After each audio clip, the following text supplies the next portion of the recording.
Qui aurait dit un jour que ce bateau océanographique allait être recyclé pour se lancer dans une guerre contre le plastique? Avec l'Odyssée du plastique, il ne s'agit pas de nettoyer les océans, mais de faire de ce navire un laboratoire expérimental flottant entièrement dédié au recyclage. Un bateau qui se nourrit en partie de plastique pour avancer. Parmi ces différentes machines, quand on prend un tas de déchets, l'objectif c'est d'en faire quelque chose qui a de la valeur. Et donc on va chercher à le recycler pour en faire des matériaux de construction. Et pour tout ce qui n'est pas recyclable, on les transforme en carburant.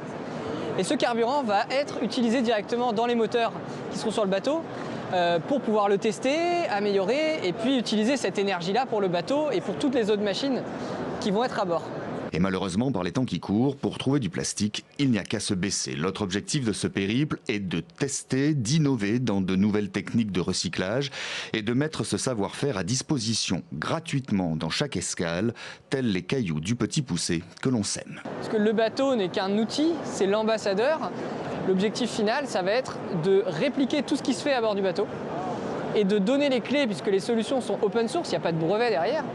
Donc de permettre à les gens de les répliquer, de les reconstruire pour se les approprier dans tous les pays où le bateau va aller et puis partout dans le monde on espère.